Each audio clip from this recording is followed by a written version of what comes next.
Assalamualaikum warahmatullahi wabarakatuh. Perkenalkan, nama saya Sela Asmara. Saya di sini akan menjelaskan tentang kebijakan moneter.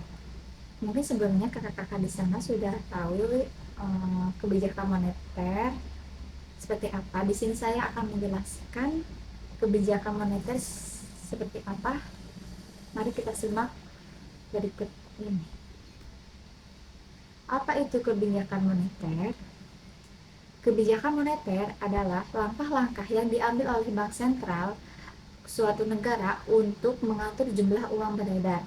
Bukan hanya jumlah uang yang beredar, tapi suku bunga dan kondisi-kondisi lain dalam upaya untuk mencapai tujuan ekonomi tertentu, seperti stabilitas harga, pertumbuhan ekonomi, dan pengangguran yang rendah.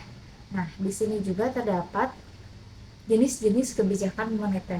Apa saja jenis-jenis kebijakan moneter?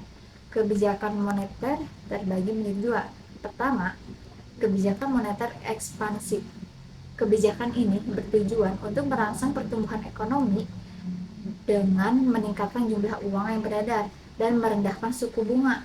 Nah, pembelian surat berharga pemerintah dan pengurangan permasyarakatan cadangan bank. Sedangkan kebijakan moneter kontraktif yaitu bertujuan untuk mengendalikan inflasi dan mencegah overheating ekonomi dengan mengurangi jumlah uang beredar dan meningkatkan suku bunga. Nah, langkah-langkah kontraktif meliputi kenaikan suku bunga, penjualan surat berharga pemerintah, dan peningkatan persyaratan cadangan bank. Nah, di sini juga terdapat tujuan kebijakan moneter. Apa saja tujuan kebijakan moneter? Pertama, stabilitas harga. Apa itu stabilitas harga? Yaitu mencegah terjadinya inflasi atau deflasi yang berlebihan untuk menjaga stabilitas nilai uang dan daya beli masyarakat. Yang kedua, pertumbuhan ekonomi, yaitu mendorong pertumbuhan ekonomi yang berkelanjutan dengan merangsang investasi, konsumsi, dan produksi barang dan jasa. Yang ketiga, pengangguran yang rendah, yaitu mengurangi tingkat pengangguran dengan menciptakan kondisi yang mendukung pertumbuhan ekonomi dan menciptakan lapangan kerja. Yang keempat, stabilitas sistem keuangan, yaitu dengan mempertahankan stabilitas sistem keuangan agar tidak terjadi krisis atau kegagalan. Nah, yang terakhir yaitu stabilitas nilai tukar, dengan menjaga nilai tukar mata uang domestik agar tetap stabil dalam hubungannya dengan mata uang asing. Nah, di sini terdapat juga instrumen kebijakan moneter. Apa saja instrumen kebijakan moneter? Pertama, yaitu kebijakan moneter kuantitatif. Apa sih kebijakan moneter kuantitatif? Pertama, yaitu kebijakan pasar terbuka. Nah, yang dimaksud dengan kebijakan pasar terbuka yaitu kebijakan operasi terbuka, yaitu pemerintah yang dilakukan oleh pihak bank sentral untuk mengatur jumlah uang yang beredar dalam perekonomian di pasar terbuka.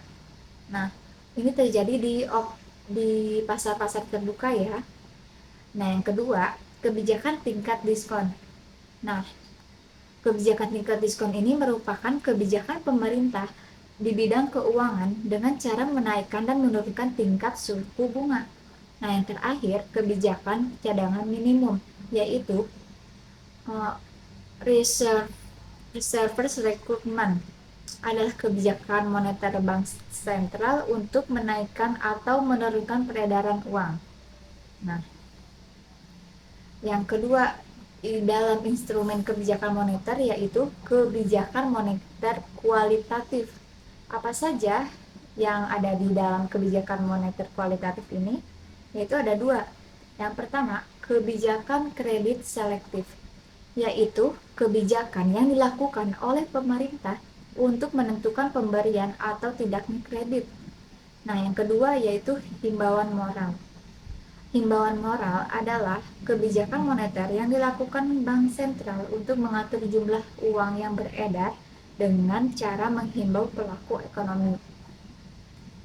Nah, Sebelumnya saya akan memberitahu contoh dalam kebijakan moneter. Apa saja sih? Yang pertama, penetapan suku bunga. Suku bunga. Menetapkan suku bunga acuan yang mempengaruhi biaya pinjaman dan tabungan. Suku bunga yang lebih tinggi dapat mengurangi pinjaman dan mengendalikan inflasi, sementara suku bunga yang lebih rendah dapat merangsang investasi dan konsumsi. Nah, yang kedua, operasi pasar terbuka. Nah, operasi pasar terbuka ini yaitu bank sentral membeli atau menjual surat berharga pemerintah untuk mengatur suplai uang dan suku bunga jangka pendek di pasar terbuka. Nah, yang ketiga contohnya yaitu pengendalian cadangan wajib. Nah, bank sentral ini dapat mengatur jumlah cadangan yang harus dimiliki oleh bank komersial yang mempengaruhi likuiditasi sistem perbankan. Nah, mungkin ini saja yang dapat saya jelaskan tentang kebijakan moneter, dan sampai contoh-contohnya juga ya. Mohon maaf bila ada kekurangan dari saya. Terima kasih. Wassalamualaikum warahmatullahi wabarakatuh.